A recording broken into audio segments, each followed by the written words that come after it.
Right, so welcome to Long Live Podcast. I'm James Reardon Waters. We are doing an impromptu podcast to get the ball rolling again. So in the way, this is sort of our way of stumbling back on our feet in terms of, more me so, because it's been such a long time. And the context of this conversation is going to be on lingual economics. It's a feature I have in my book, and I shall read the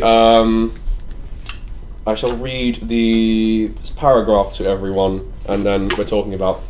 So what we're mainly talking about is the universal functions of language, and correspondingly the idea that language has these rules when enacted in a logical, sensible way that we can't ignore, and this then gets turned into this mutates into a sociocultural product in which language, as I were say, guides society in a certain way and not another way. So here's the paragraph. To speak, this is my universal function number 14, economic exchange of the rational kind. To speak is to imply that one is taking part in an economic exchange in which we trade units of knowledge on perceived state of affairs. One speaks and then the other speaks, and the conversation is thus built up from exchanges of dialogue, often happening one at a time. To speak is to be in a world of speakers, and to speak is to intend to provide new context and knowledge, however prejudicial such knowledge is. Therefore, to speak is to intend an exchange of the rational kind. The grammar and syntax of the sentence or response is always measured in terms of units, meaning that one sentence may be classified as one unit, and the other response may be classified as another unit, and this equates to a seeming fairness. If a sentence was not compounded into units, the grammar would not be complete, and the sentence would be meaningless. This means that this exchange always operates in the presumptive context of lingual economics. Thus, mature communication is transactional. So, this is the thing. We my sort of notion, if I were to dare say such a thing, is that we couldn't actually have the bone, the fleshiness of complex economics without the bone, without the base level idea that economic exchange can happen in the first place in units, or as we were to call it, commodities. And the whole idea of commodification has to come from somewhere in the mind. And my idea is that if we couldn't actually have the language in which language then becomes syntactically into, but like not be saying very correctly, into certain economic exchange, like certain exchanges, because of the language, the grammar of language always turns things into units. For example, this is one big unit, as I'm speaking right now, and if I just stopped, it wouldn't be complete. So when we do it, I then say, oh, this is my unit, and then Jack's going to respond with his unit, and then if Jack didn't respond that I wanted him to, it wouldn't be fair. So the transaction wouldn't work very well. The conversation wouldn't be logical. So we couldn't actually have the bone of what transactions even mean in an immediate and sense that we can talk about rationally, and you can't have that and still have the idea of capitalist economics.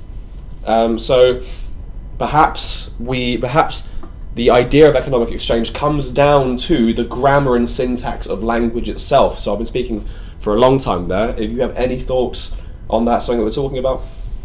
I was getting water when I was kind of like halfway through that, so I'm not sure entirely what you're saying. But what we were talking about earlier was interesting. It's the same thing. The part, what was quite interesting about the when you speak, you're, I don't know if oppressing was the right word or something, but you're offering or proposing a change of current state or circumstances.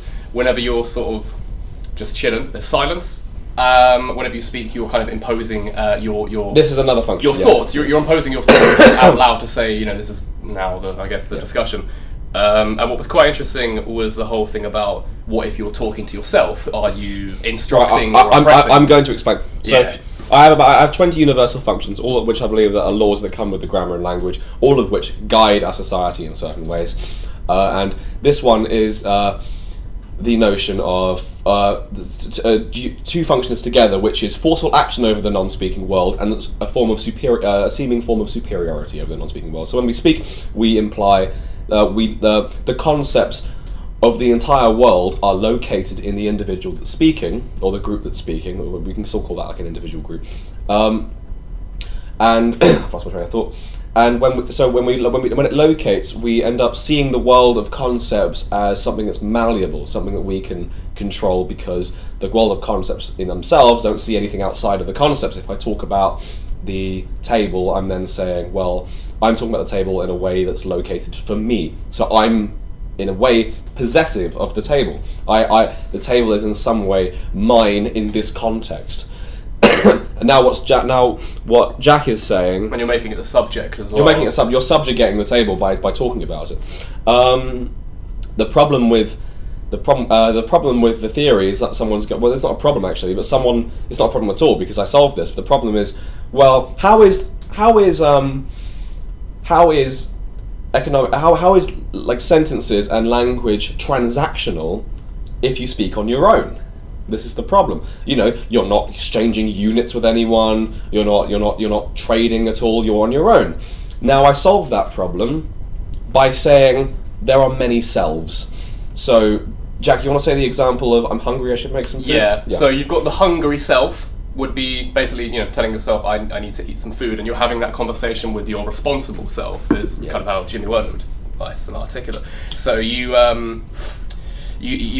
at that time not eating. You're not eating. You're doing whatever you're doing at the time, and your, I guess, hungry self in a sense is instructing or oppressing your current state of affairs to say you need to change what you're doing right now. I'm going to instruct you to go ahead with this that I want you to do. I want you to feed me, and then your responsible self is the one receiving that kind of instruction and saying, okay, now I'm going to take action and the unitary instruction. And this is the thing. So in this case, language is still transactional.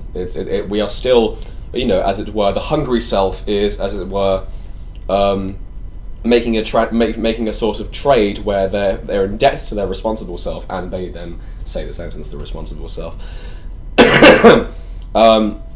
In a way, excuse my cough, in a way that sort of implies something outside of the realm of language, though that doesn't really matter too much. But yeah, this is the very interesting thing. We can actually deduce that there are many selves in a way that Nietzsche proposed, sort of against Freud in the late 19th century. Without actually looking at psychology, we can look at it in terms of directly the presumption of lingual economics and the paradox of talking to yourself. And we can then deduce from there, very simply, that there are multiple selves, multiple personalities that sort of fight for dominance. Or at least there could be different desires depending on whereabouts you are in life or the day, or whatever, if you know what I mean. You might have different motivations throughout the day to what you want to do. And it's like, oh, I feel like having coffee right now. But your responsible self might say, well, we can't afford that, and then you sort of have this sort of, as I call it, an economic exchange of the rational kind with yourself, to sort of say whether you want to go and get a coffee or not. And you've got to bargain with yourself, and I suppose you've got to say which is better. Yeah, you got to bargain with yourself. So this sort of alone sort of this alone sort of implies that there are multiple selves without any need to sort of investigate the unconscious or anything like that. We can actually approach the notion, I argue, very not reluctantly, but like very aware that I might come under fire if the book actually has any sort of recognition at all, which would be lovely, but whatever. That we are, without looking into the unconscious, without looking at psychoanalysis, we can just talk about, okay, let's assume that lingual transactions or lingual economics are actually true. We can then immediately deduce that we have multiple selves because we talk to ourselves, and this is the interesting thing. We don't need it's Wittgenstein, who was also a philosopher of language, actually also came to the same conclusion, I believe, when he was sort of talking about, well, when we say I look after myself, there must be two different things that we're talking about. We're talking about the I, and then we're talking about look after myself. The I and myself become two different selves, as it were. Yeah, because if you're not doing well, I don't know how to articulate it. Sometimes you need to help yourself, don't you? Get out of a dark corner, whether it's like addiction or a trauma or something, and you'd still have that sort of moment of, I guess, speaking with yourself, as it were, because you're trying to send yourself in a certain path. Yeah, absolutely. Does that make sense? Exactly. The biggest problem with this is that when we communicate, we are always being prejudicial. We cannot talk unless we have subjective context that's imposed by the assumptions of the language itself. So when we say, "Oh, you shouldn't get a coffee, you're too broke," we are implying that to be broke means that you shouldn't get a coffee, or we're implying that the money should go to something else, or we're implying that there's no way to obtain a free coffee through other means, or we're implying that having more money is good, or we're implying there's so many different assumptions that we're making, and they're not constrained in logic because the language itself doesn't actually point to one thing. It doesn't talk about these things. It kind of just points to a bunch of assumptions that could be. And then we could say, oh well, language is just implying that. We could then say, oh well, when we're saying broke, we really mean that that having more money is good. And then you can just keep asking why. It's like, well, why is more money good? And they say, oh well, language is implying that money is good because it can help you get a nice guitar. And it's like, but why do you want a nice guitar? And you can just keep going, and eventually you come to a wall where you can't talk about it anymore. These are all assumptions of the prejudicial kind. They're not assumptions based on logic, because you can keep regressing, infinite regression of, well, why do you want to play music if you want a nice guitar? Why is, oh well, playing music makes me happy. Why do you want to be happy? Because being happy makes me do things in life. Why do you want to do things in life? And it's like, well, we need to make money, or you could end up going all the way back to money, and it all just sort of it all just hangs off each other. There's the biggest problem I have is the biggest problem I have with the book is actually talking about a state of affairs outside of this, and I say that like there is a sort of state of affairs outside of this. It's a bit of a non-conceptual. The non-conceptual, right? The idea that we actually can live in a world outside of these prejudices, which is based off a lot of spiritual tendencies, which is going to be hated on by a lot of very logical positivists or a lot of philosophers, which is a really big problem. But because if we say that we can see we can't see the world without, if we say that we have to have concepts to see the world, we then if we don't have concepts, we fall into madness. And it's very interesting because I actually had this this sort of confusion over what was actually real. I didn't know what having, because I have psychosis, I didn't know what it was, and I have these very, if I don't sleep enough, if I don't eat enough, I have these sort of regresses into madness, basically, which is literally the best way I can talk about it. I don't know what friends, I don't know what it means to have a friend, I know what it means to have a sort of blobby mush of a face in front of me and hear a laugh. I don't know what it means to have a friend. I don't know what it means to be in bed. I don't know what it means to be a 23-year-old man. I don't know what it means to be on my own, live on my own, or make money. I don't know what any of that means. But I want to separate this unintelligibility from the non-conceptual. I don't think it's that radical. I think we can make the world intelligible, something that we are familiar with, without all the way jumping up to concepts and saying, oh, I'm this person who has to do this, who's making a living, and this is my thing. And my way of getting around the problem is saying we don't, in a practical sense, is that we are far too conceptual than unintelligible as a culture. We make way too much sense of the world in terms of ways that are completely unreal, such as, oh, I have to go to work, when the world doesn't actually imply that. I don't think we need to jump into unintelligibility through such as like an acid trip or psychosis or anything to actually to sort of gauge access to the world, to sort of seeing the world in something that you are familiar with and make sense of and can function and breathe and whatever, but not something that is built off prejudice, such as something we have to do all the time. We have to do these things. We have to do these things. We can't do these things, etc. That's the practical sense, is that I'm diagnosing sort of the very pompously with Western society with too much conceptualizations and not.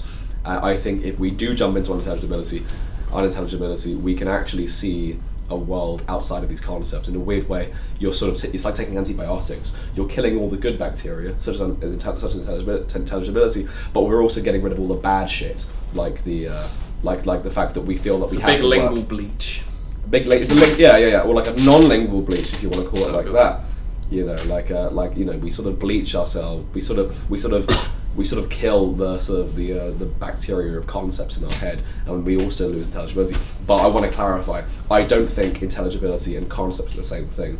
I think we can organise, for example, in order for me to talk, well, I still need to organise my thoughts, but I can still be in the world and function in it without the need for this sort of arbitrary concept. And this is what I mean by concept. I don't mean the sort of Hegelian concepts in which we have to organise the world based on what he calls concepts.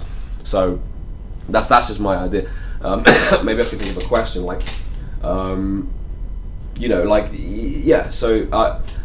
am I the only one who sort of gets these moments of unintelligibility in a way that the philosophers so love to theorize about? Because I actually do. Do you get unintelligibility, kind of a nauseating... Was it moments when you're kind of like actually just not sure of the world? Yeah, exactly. You're not sure, and you can't make sense of it, as opposed to what I call this blinding beauty of the ecstasy of nothing, which is the world without concepts. But you can still be intelligible, and you can still learn how to walk and talk and do all of these sorts of things. So, I'm very much more on sort of the Zen Buddhist side of what concepts are, as opposed to the Hegelian idea of what concepts are, which I'm sure is the biggest flaw in the book, because it's very hard to sort of justify what makes concepts different and more perverse than intelligibility of the world, such as because I also get moments where I do see, I sort of have this sort of ecstasy of nothing experience and sort of see the world how it really is, a world without lingual economics and intention to arrive at completion.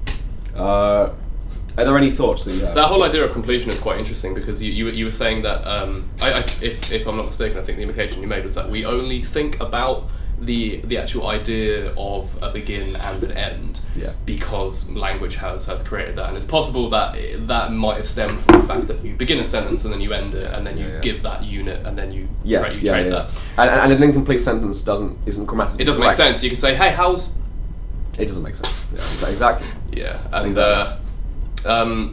This provoked also the idea of, like, if you've got the conversation about what happened before the universe, what was the beginning of the universe, and it's kind of like, what do you mean by beginning, and sort of like what right, what are you looking for? Why as if, are you kind of asking that in the first place, I suppose? Well, that's the thing, like, because what are you looking for really in that? Exactly, because the thing is that when we actually look towards the universe has no process of beginning and end, and even in our own lives we have a very difficult time trying to justify completed processes. If a friend dies or a relative dies, we hardly ever conclude that this is met with closure. Oh, that person's life is complete. We don't feel that way at all. When we end a relationship, we don't really feel that the relationship is like, had a love. Oh, it's supposed to end. We had a great time. It's time to exactly, because we're fraught with uncertainty. Yeah. Even things that we like things like, I want to learn how to swim, and we see the beginning. I've almost finished Final Fantasy VII, and I'm kind of like leaving it. I've almost finished a series called Ideal as well, but I'm kind of leaving it to not hit the end just yet. Exactly, yeah. That, and I'm not even categorizing. If you were to categorize the finish of that process, you may return to the show. There's nothing stopping you from watching the show Definitely, again. Yeah. And there's nothing stopping them from renewing a new season. No matter which way you sort of categorize the completion of the process, I can always find a counterexample in which the process isn't actually complete. So, in a word, in a sentence... I mean, when a person dies as well, I mean, technically, from the most kind of, I guess, scientific, foundational standpoint, their body continues. Mm-hmm. Exactly. Although it's decaying, it is continuing its natural process. Exactly. And if you find, and if you're talking, well, it's not about that, it's about the connection I have with the person. Well, you may find an old picture of them. That could be conceptual as well, isn't it? It's a conceptual thing, but the thing is, in the real world, even not only conceptual, but even in the practical sense, you may return to an old video of seeing them, and your connection with them is restored, and the process isn't complete. The process never actually finds a completion in the way that language sort of necessitates to say, And I then talk about the socio-cultural product. This is I'm literally talking about the completion of the process. I don't need to read about the rest of it. I think we've explained it pretty well. We refer to it as completion of the process. The socio-cultural product, which is the way language has guided society, of this function is in contemporary modern life is apparent in our organisation of events, as more particularly those events as coming to a conclusion. If experience is seen to be coming towards an anticipated end, this end will be sped up to be arrived at as fast as possible. In modern societies, and more particularly the Western world, we decide to accelerate the conclusion of the process to be arrived at with maximum efficiency, and this desire to make this process efficient is rooted in several problems.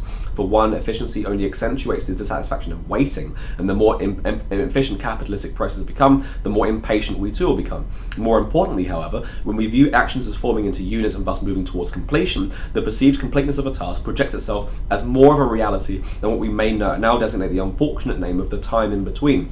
Such a time we should view as sacred, but for this time is all time.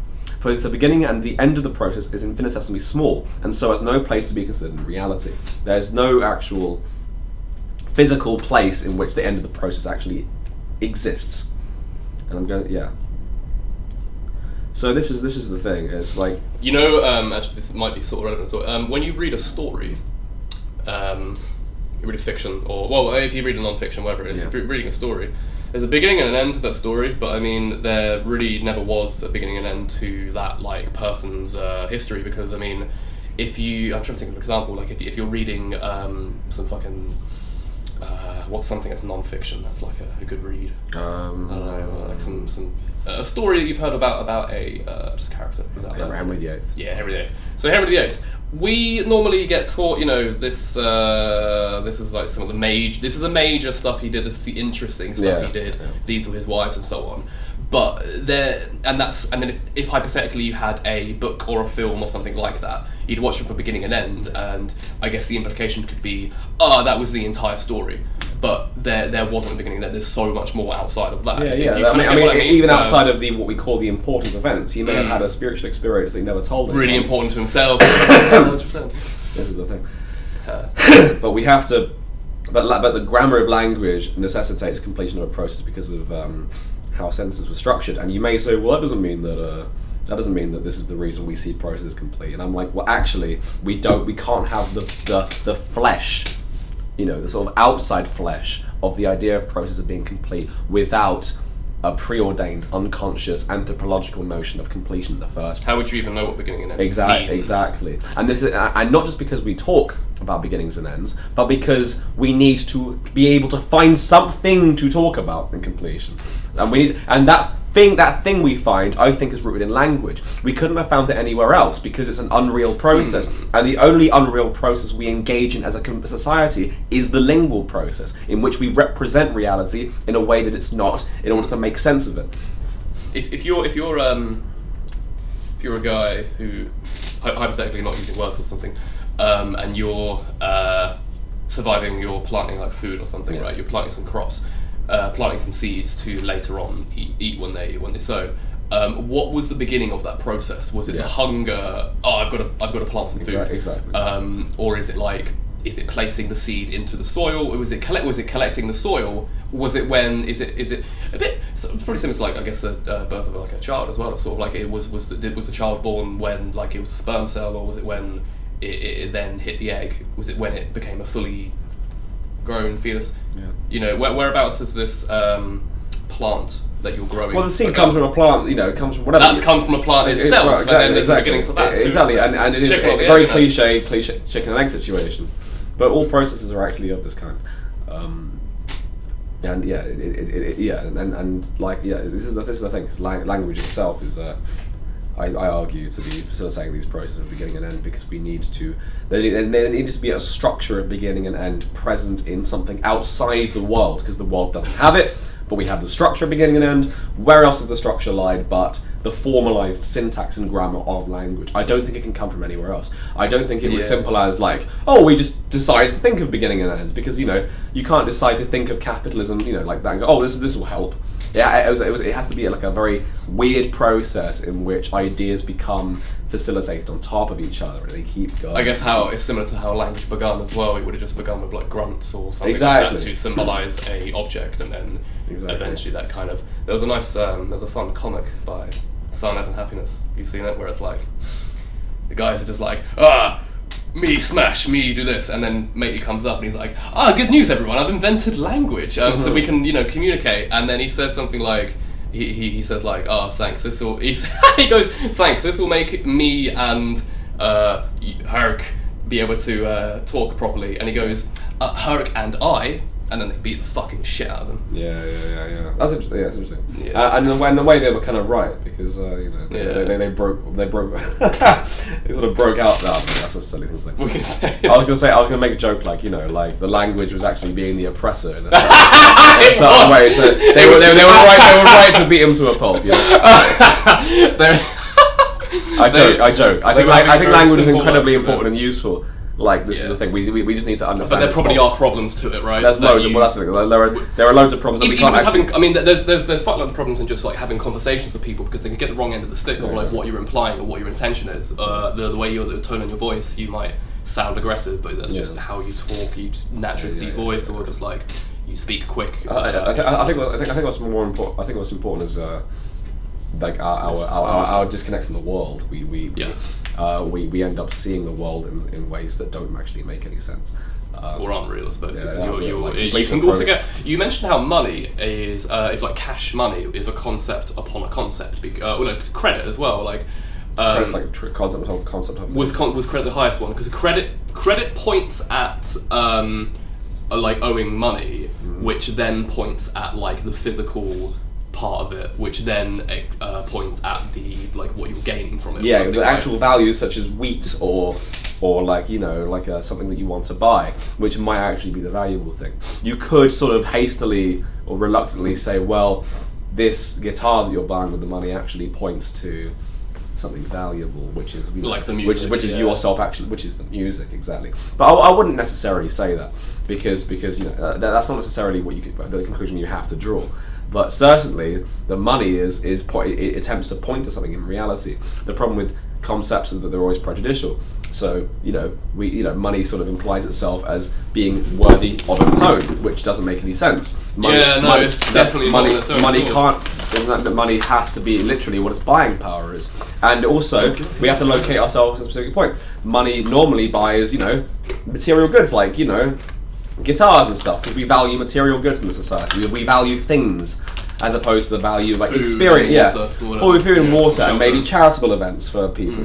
We don't value these things, so we have to look at the specific context of money, and we can't just say, "Oh, this is money. It objectively does this." There's a very specific socio-cultural, historical perspective of money. We can't just talk about money and say, "Oh, that's what money is." It only has that power because of the concept, linked to it. Without that, it'd be nothing. Exactly. Yeah. Without that, there's no way of objectively talking about sort of anything. To even say, "Oh, the cat is on the mat," for example. Let's talk about it. We can't just say that and say this is what we mean. We're talking about something in the world, regardless of motive or prejudice. If I'm saying it in this example, I'm using it to talk about a theory that I have. If someone says the cat is on the mat in real life, they're always saying it because it sticks out. Like the cat shouldn't be on the mat. You never just say the cat. And that's oppressing the cat's. And that is, and it sort of implies the cat should be somewhere. Exactly, it's saying the cat shouldn't be the place that it is. That doesn't make any sense in the physical world. Bringing it into your home. Yeah, but that's a very. But like whenever we talk about something in the world, we can never just talk about a thing in the world. We also talk about ourselves and our motives. Linked to it, yeah. We and especially in money. This is one of the major concepts. And I write about the chaining of concepts, which I argue are the biggest concepts in our society. What are they? Time, money, space, self, others in society, work, and love. I think, and then I think I said time, and those I argue are the biggest concepts because they are the most abstracted, repeated things over and over again. And then the list doesn't end. What's the space? Exactly. Your surroundings. Your surroundings, but more notably, we can talk about many things. We talk about the space of your house. This is my house, not your house. And then it assumes that prejudice has become. This is what I write about the chaining of space, which will all. This will all be in the book, by the way.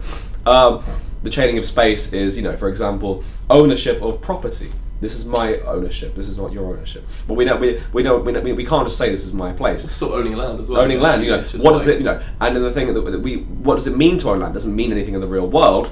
So we have to then say, okay, these concepts exist because we're talking about a reality of freedom of privacy, which might actually be pointing to something maybe real. That's a feeling, isn't it? I suppose. It's a feeling. It's like an experience that may not exist in language, which many experiences are. So you may say, oh, this means we own land to have freedom of privacy and freedom of putting our things somewhere, or freedom of whatever. Freedom of raising children. These might all be like things that point to something virtuous or valuable. But the problem is we don't even talk about that. We just say this: we own this place, and that is. And then that's kind of assumed this is the package of what you're supposed to already know. Exactly. And when you own a place, you're supposed to have 2 bedrooms, a kitchen, a living room, and a bathroom, and a hallway. And this means that you can't have these people around. You can't house refugees. You can't. You can't. You can't sublet. You have to you can't sublet. You have to pay rent to this organisation for having this land, even though this rent organisation didn't build the land. They didn't find the land and say, and this is and then this comes down to private property. We're all renting to other institutions, other landlords who got there first and said, oh well, I got here first. That means that I own the land and I'm going to sell it to someone else. People like that from in history as well, when you sort of expand your country, and they sort of obviously and this is country America, mm-hmm. And that's a little bit like what you were saying earlier about how sort of language kind of maybe had a little bit of a factor in terms of causing where we are today in regards to oppressing pushing our own will. Yes, things like that. Because we then say, oh well, I need to travel to this other land to expand my country. Exactly, expand England. And the country also is another thing I talk about in the Changing of Space, about how the arbitrariness of a country doesn't mean it's super arbitrary. It doesn't physically mean anything. And of course, you might say, well, the country points to the idea that we should be united as a nation and we have national attitudes towards things and there's a culture. That's all fine, but the country becomes its own thing. It's not. We aren't just talking about this is what a country means. You talk about ideological nationalism, or the power of Britain, and we talk about Britain as if it's somehow more of a reality than grass or trees. And then you get bullshit like patriotism as well. Exactly. You can be kind of like proud over, I don't know, fucking just something that you had nothing to do with. Exactly. But you feel for some reason you might feel a pride. I don't know how common that really is amongst people nowadays, but this is the thing. And then another one is privatisation of urban space. We talk about urban spaces that were that sort of acted as neutral spaces also become privatised. And I think this all is just rooted in the idea of the concepts of space. We to have neutral space doesn't make any sense in the eyes of language. What is neutral space doing? It's just sitting there doing nothing. Yeah, right. And it's got no purpose. And if it's got no purpose, then we probably right. be And looking there's at all these something we can't exactly. It's pointless without purpose. We can't just talk about land and say, oh, this is land. We have all these this whole conceptual package. What does land do? I suppose it's quite Buddhist as well, to Zen Buddhist to sort of be like.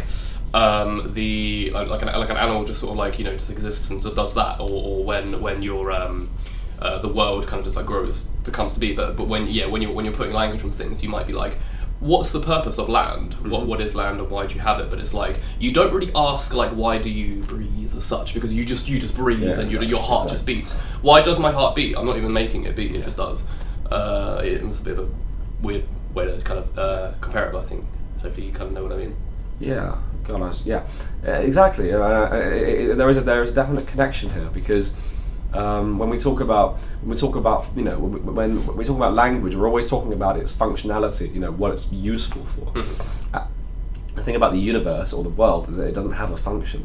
There's no way it's being guided towards. The problem with using language as tools is that we end up seeing everything as tools. Something that this land is good for growing crops so I can eat, so my stomach's a good tool to keep me alive, and I'm being kept alive to. There's no real what? There's no real purpose to it. It's kind of just instinctual. It's a cycle, there's a thing we need to acknowledge that it really is just. It is just a cyclical it's a circular reasoning about it, and we just acknowledge that the universe doesn't have a function here. We simply exist.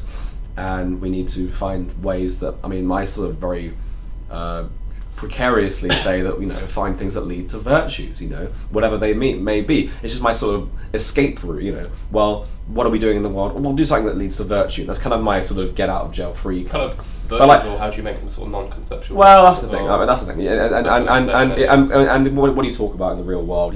I just say, do what's good, whatever. Whatever good is pointing to, and maybe do it ironically, because the world doesn't even think about goodness as a thing, which is something that we need to recognize, because we are living in the world, and we can't just live in the human world constantly. We have to live in a world that actually is guided by the substance and form of the rest of the universe. We can't just say, oh well, we can, we create our own values, we created this, we created that. To do so ignores our own biology and physiology. We're not, we haven't rationally deduced that our arms are useful, and that's why we have them. Nature's done that. Nature's made us do this. We can't rationally even deduce that our own language is good for something, because nature's done it. So there's no actual sort of bedrock in which we can sort of say like, oh well, I've self-affirmed myself in a specific way as existing. There's always this grey area at the back where we can't reach and we can't talk about it. We can't put our own values on it, and that includes the thing that we are all generated from. What time are we on? We're on 35 minutes. How far do you want to go with this? 30 is good. I don't know what else to talk about though. Okay. I can think of anything maybe sort of related. Okay. So maybe we can leave this as a quick one. So we spoke about lingual economics, universal functions, and the nature of reality. So this has been lingual economics and reality. Thank you very much, and I'd like to thank our patrons for joining us on this podcast. They've so patiently waited for. It's been so long since we've done one of these. We're sorry about not having a video. We just couldn't quite do it today, but we are back. And hopefully this becomes more of a regular process when I sort of make myself less busy with the book, which is what I have been mainly focusing on, and I'm very excited to share this with all of you. So we thank. I think you should maybe do like little mini podcasts in where you just sort of like read, not a chapter, but like a just section. Yeah. Even like 5-minute section of the book, like chuck that, because like I suppose it's a bit like a little mini preview audiobook sort of situation. It's nice for some people to kind of listen. And did you have an idea about doing an audiobook at the same time as? Yes, I don't think I'm good enough to do an audiobook. I'm still sort of thinking about it, but you're gonna get like a nice voice actor with a. Yeah, it's actually very hard to like do it properly, because you have to get every syllable, every word, every inflection has to be perfect, and this is the thing. But you could do little. We could do more discussions like this, because there are many theories. We've only discussed a couple of them, Oh, I suppose what you could do is you could read a section of the book, and then obviously we talk about that with other people. Yeah. And it'd be a good promotion for the book, I think, because it's going to be finished writing by the end of the year, and then we're going to be getting the editing process, the printing process, and that's that really. It's going to be very exciting. So I'd like to thank our patrons. I thank Oliver, who says, "Yeah, I'll drink to that." I will thank Rachel, who says communism is for life, not just for Christmas. We thank Manny, our vocalist with Wombstone, who says long live Wombstone. We thank Karos, who says nothing yet. We thank Maisie, who says 9/11 was an inside job. Still a podcast that we should do. Ryan, who says keep true, be fair, and spread love. And Snow, who says be excellent to each other. And that should be all from today. Any last words, Jack? Last words. Cool. Thanks so much, everyone, for being patient, and we'll see you on the next episode. Bye-bye!